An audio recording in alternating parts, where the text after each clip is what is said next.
پاکستان نے دہشت گردوں کے خلاف طویل جنگ لڑی اور اس میں کامیابی حاصل کی لی، مگر اس دوران قبائلی علاقوں میں دہشت گردی کے خلاف آپریشن کے دوران اور پھر خود دہشت گردوں کے تشدد کی وجہ سے، ان کی دہشت کی وجہ سے قبائلیوں کا بے پناہ نقصان ہوا ہے، جس میں سب سے زیادہ نقصان شمالی وزیرستان اور جنوبی وزیرستان کے لوگوں کا ہوا ہے۔ ان قبائلیوں نے وہاں سب سے زیادہ قربانیاں دی ہیں۔ اس دوران ان کے مال و اسباب لٹے، ان کے مال و اسباب تباہ برباد ہوئے، وہ بے گھر ہوئے، اور اسی دوران اسکول اور کالجز، اسپتال شدید ان کو نقصان پہنچا یا منہدم ہو گئے۔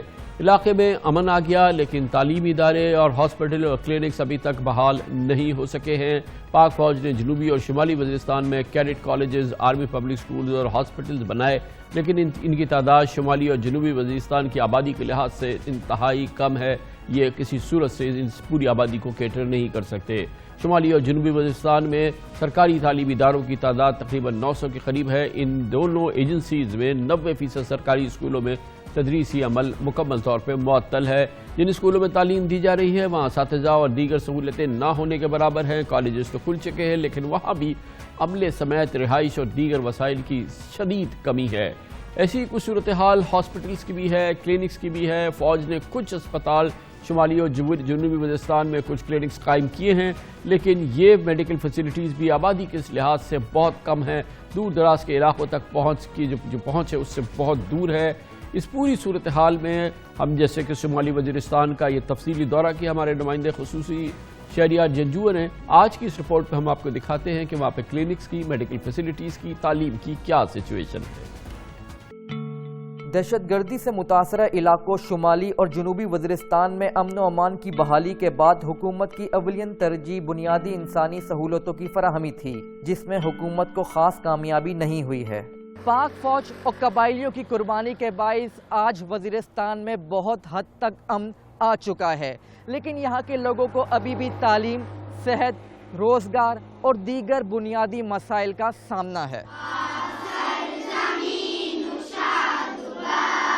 شمالی وزیرستان ہو یا جنوبی، یہاں کے مسائل ایک ہی ہیں۔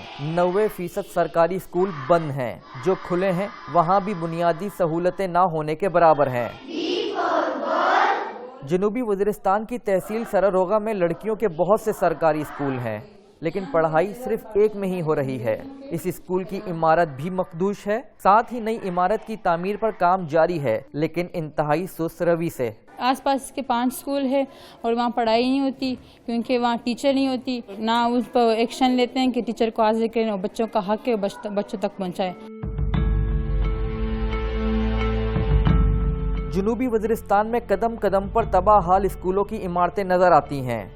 جنوبی وزیرستان کی ہی تحصیل لدہ میں 90 سے زائد گاؤں ہیں، لیکن اسکول صرف ایک گاؤں شادی خیل میں چل رہا ہے، وہ بھی یہاں کے نوجوان اپنی مدد آپ کے تحت چلا رہے ہیں۔ تقریباً لگ بھگ اس تحصیل کے اندر 96-97 کے قریب سکولز ہیں، لیکن تمام کے تمام بند ہیں، اور اس کے اوپر ہم نے پہلے جو ہم مطلب ڈی خان میں یوتھ ریپریزینٹ کر رہے تھے تو اس وقت میں ہم نے اس کے اوپر سٹینڈ بھی لیا ہے۔ اچھا، یہاں پہ کچھ آس پاس بہت اچھے اسکولز بھی کھلے ہوئے ہیں، جو کہ آرمی پبلک اسکول ہیں اور دوسرے جو کیڈٹ کالج بھی ہیں یہاں پر، تو بچے وہاں کیوں نہیں پڑھنے کے لیے جاتے ہیں؟ وہاں تو سب سے بڑے مسئلہ یہ ہے کہ وہ علاقہ یہاں سے دور ہے۔ آرمی پبلک اسکول بنا ہوا ہے اور کیڈٹ کالج پنکائب میں بنا ہوا ہے، رزمک میں بنا ہوا ہے اور ساتھ وانا میں بنا ہوا ہے، اور یہ بچے جب یہاں تک نہیں آ سکتے، اتنے غریب لوگ یہاں پہ رہتے ہیں کہ میں کہتا ہوں کہ وہاں تک کرایہ تو دور کی بات ہے، ویسے پیدل اگر جائیں تقریباً یہاں سے گھنٹے کا فاصلہ ہے۔ ایسا ہی کچھ حال یہاں کے سرکاری کالجز کا بھی ہے۔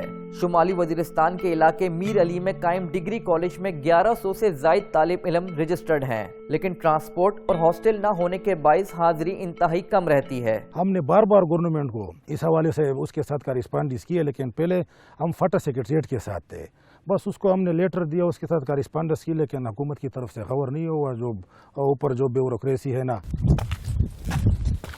وزیرستان میں ہسپتالوں کی صورتحال بھی انتہائی خراب ہے۔ جنوبی وزیرستان کے دور دراز علاقوں میں بسنے والے لوگوں کو گھنٹوں کا سفر کر کے ٹانک یا ڈی آئی خان جانا پڑتا ہے۔ ادھر علاقہ کافی آبادی پہ مشتمل ہے، بدقسمتی سے صرف یہ ایک BHU ہے اور اس میں کسی قسم کا فیسیلیٹیز موجود نہیں ہے۔ بولڈنگ تو آپ دیکھ سکتے ہیں نا کہ سارا کنڈم ہے۔ جب سیریس مریض ہمارے پاس آتے ہیں تو ادھر نہ ایمبولینس ہے، نہ ایکس رے کا سسٹم ہے،